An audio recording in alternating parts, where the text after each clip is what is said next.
Photoshop is not a particularly easy app to learn, but it doesn't have to be torture. And as we've seen in the past few hours, it can be made simple. And you've come a long way in understanding just how to put things together in Photoshop. And regardless of how much you've used Photoshop before, what you're doing here is you're building a framework. You're building a formula that you can edit better with across these different apps, whether you're shooting raw and editing the raw file and then going in and doing refinements. But in this chapter, I want to show you one of the biggest secrets and one of the biggest powerhouses of Photoshop. It's not actually plugins. Plugins can be great in Photoshop, but a lot of plugins can be run from Lightroom and things like that. Really, all a plugin is opening up another app within an app. And most of the time, a plugin doesn't actually use the tools that you're paying for in Photoshop. It's basically just a shortcut to another app. While that can be good and very powerful, I've learned over the years that if you utilize the native tools in Photoshop, just like I utilize the native tools in Lightroom or in Capture One quickly and efficiently using presets, if you do the same in Photoshop, it's even more powerful. And that is with actions.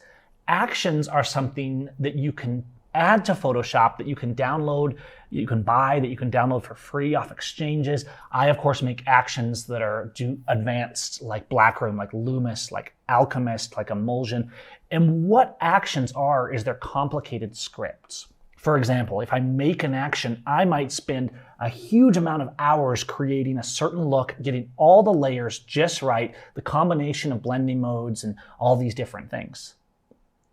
And when that's done, and when I've built it and made everything work, I can just press a button and run that entire script. It builds all the layers and does all the heavy lifting, but I still have all the control, because as I've showed you, you can have the control using masking, using layers, using opacity, and the action does all the work and then just hands everything to me on a silver platter and says, here you go. So let me show you how to use actions to take more control, and even if you don't have a ton of Photoshop experience, to do really advanced edits. And using actions also helps you become more aware of Photoshop's tools and how to use them now that you have a good foundation of where things are and just how to edit in Photoshop. But let's not waste time. I have an image here that I opened up. It's rainy, definitely ready for some editing, okay?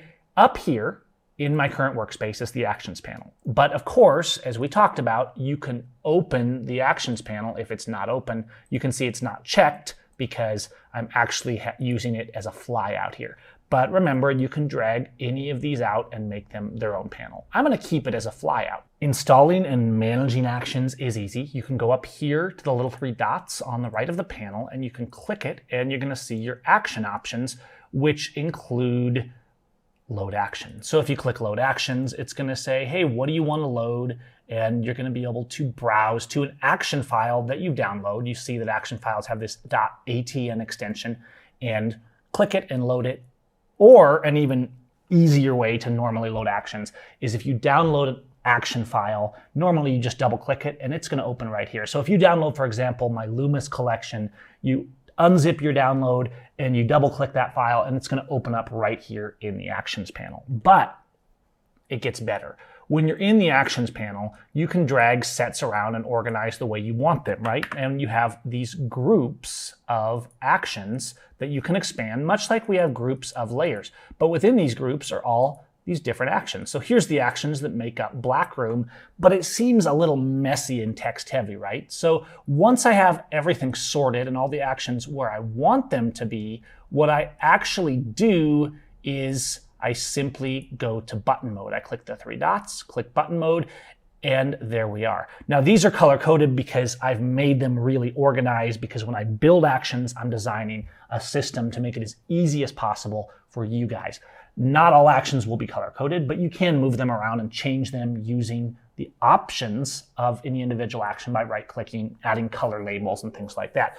But if you download my actions, they're ready to go out of the box. Now, I can tell you, if I'm not going to Photoshop for basic or advanced tone controls like burning, dodging, pixel painting, things like that, or doing graphic design like text things, making an image or a flyer or something like that, just quickly in Photoshop. If I'm actually taking an image in Photoshop to edit, I'm probably either doing tone and color controls using pixel painting, burn and dodge, the things that we've been looking at in this workshop for basic edits, or I'm going straight to an action. Because even though I showed you how to do some glow effects and some really cool looks, I know after 20 years experience that the fastest way to get my look is simply to use an action, because so much time is put into making a good effect. Now there's a lot of crappy actions out there that you can still play with, and there's a lot of good actions out there, and I make a point of making my actions really good because my users use them and I use them to edit on an everyday basis.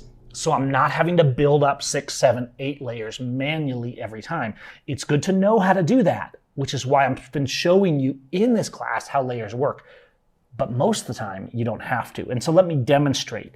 For example, let's say I want to do a black and white with this because it's very conducive to black and white, okay? I'm going to go to BlackRoom. How does BlackRoom work? Well, it says, here's the master tool. This is the start.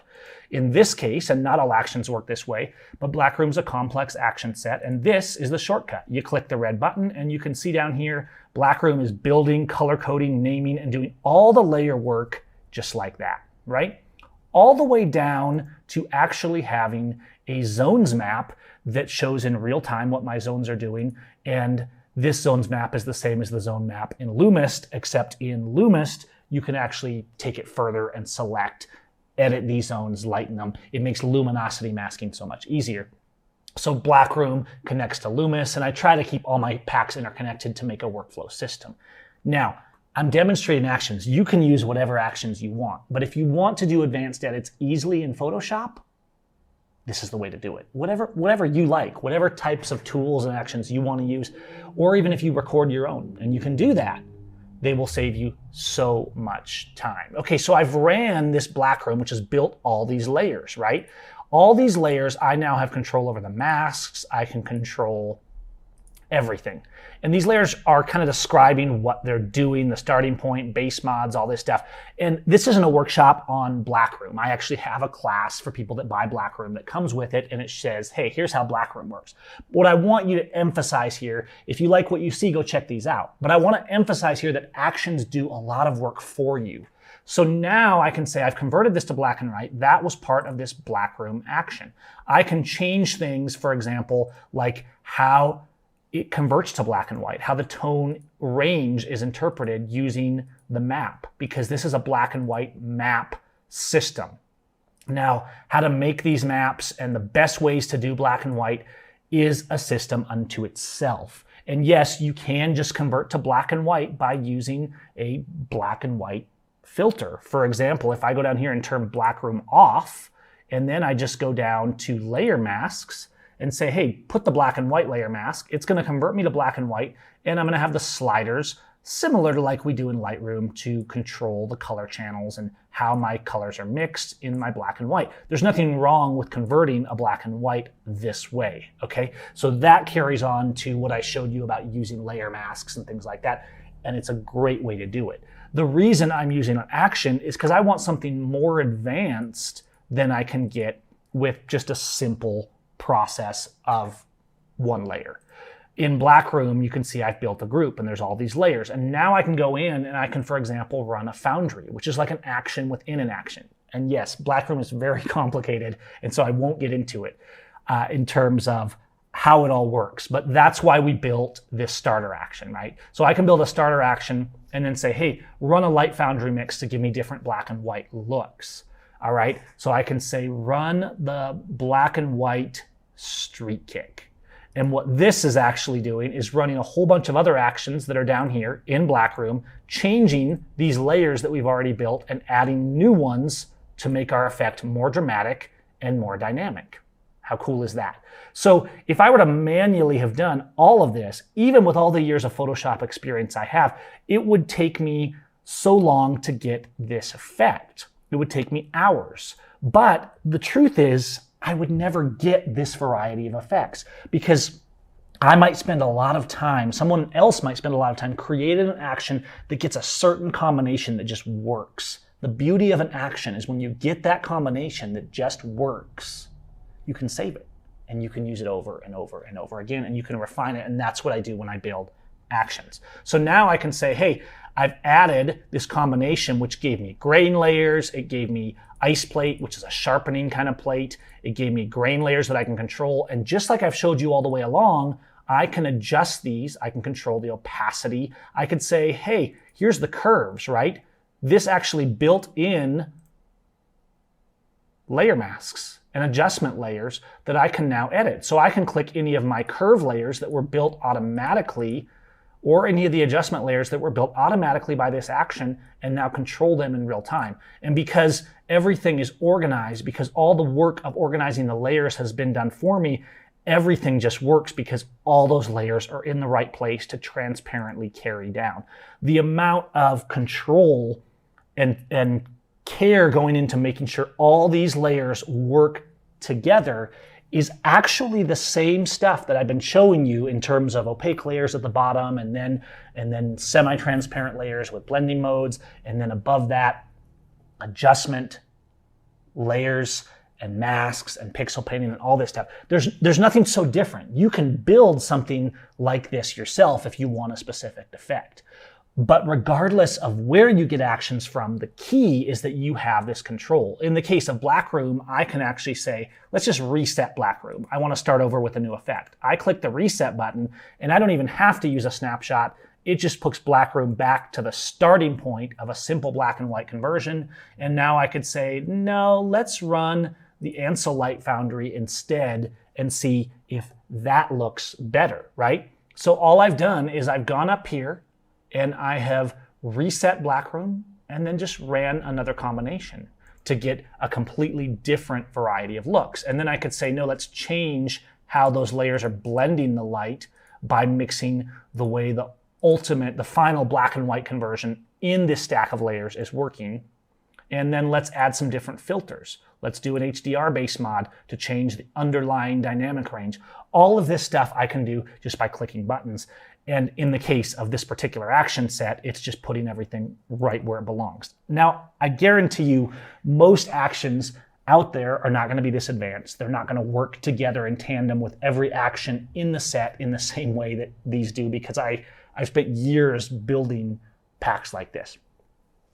But what I want you to know is, regardless of whether you're downloading free actions or complete packs and systems like I create, or making your own just to experiment and learn, if you make actions and use actions, you will edit more faster. Just like I say in Lightroom, if you use presets or in Capture One styles, if you have those formulas and work with them, you're going to get more creative options faster, and you're going to edit better. Use the best tools that you have at your fingertips. All right, so actions just give you the ability to do an infinite number of things really quick and efficiently without having to do a lot of manual heavy lifting, or to record your own effects or your own processes in Photoshop. And even building actions on a basic level is not that hard. Obviously, things like Lumist and Alchemist and all these things are complicated actions, but the process of making an action isn't. If you go to the actions palette here, once we leave button mode, you can see you can select, you can delete groups down here. You have all these controls.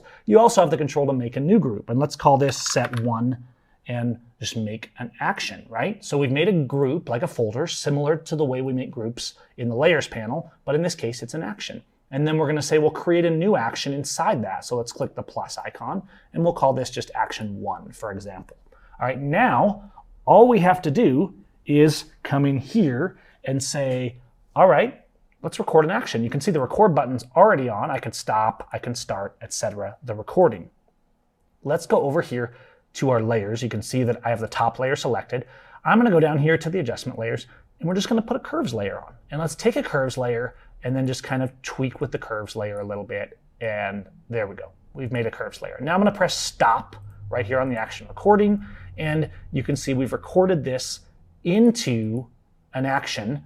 And each step of that action has been recorded exactly the way I told the action to preserve it. So now I have this action set with an action. I can put as many actions as I want into an action set. And whenever I want, I can go to this action, and we could rename it curve, for example, and I could play this action. And you can see over here that each time I play it, it's building the exact curves layer I told it to. Now, we really don't need all those curves layers. So I'm going to select the curve layer and then shift and select the other curves layers, use the trash can icon at the bottom of the layers panels, and just delete those curves.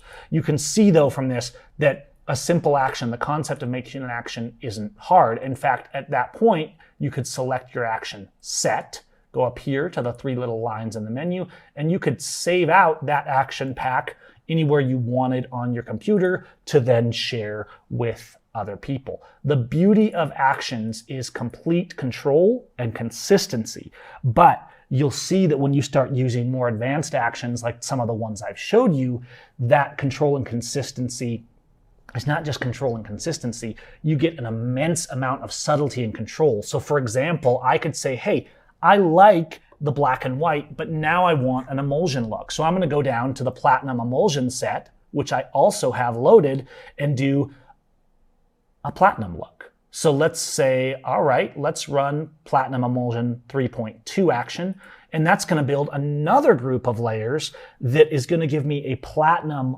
effect that is far more advanced than I can get with a split tone or color controls in Lightroom and Capture One or in a raw editor. And you can see now that I have another group here. So I have my entire BlackRoom group, which converted the image initially to black and white. And then on top, I have all these options that I can use to customize my platinum look and that are updating in real time in Platinum 3 in this case, to where tone curves and layers are intelligently responding to the things that I do to give me this really infinite control. And one of the main things that you're going to be able to do as well is you can control intensity of effects by just changing the opacity of layers. When I make actions, you'll see that I often put this plus minus on a layer. And what that is hinting at is that if you change that plus minus around, you alter the effect. So in this case, if I change the opacity of the entire group, I'm taking my entire opacity up or down of the effect I've created. But if I expand that group and work inside it, I can now go in and change the individual elements of those layers to get exactly the look I want. And now we have this nice black and white platinum image that was created in just a few clicks, but still had an immense amount of control. That's the power of actions in the fundamental edit. Of course, there's lots of things you can record into actions. And again, just like everything in this workshop, you don't have to stress about every possible thing. Actions are there to make your edits and your life simpler. And boy, howdy do they, because once you have the foundation that you've learned here in this Photoshop Fast workshop, now that you know what's going on with layers, how to click layers, edit, change their opacity, move things around, turn them on and off, these fundamentals that aren't hard, now you can use things like actions. You can use things like creating a layer and doing your own pixel painting and combining that with actions. You can do your burning and your dodging. So what you've learned in just a few hours is the manner in which you can apply decades of Photoshop knowledge and start using it immediately. And that's power, and it's going to take you so much further above what you can do in a simple raw edit.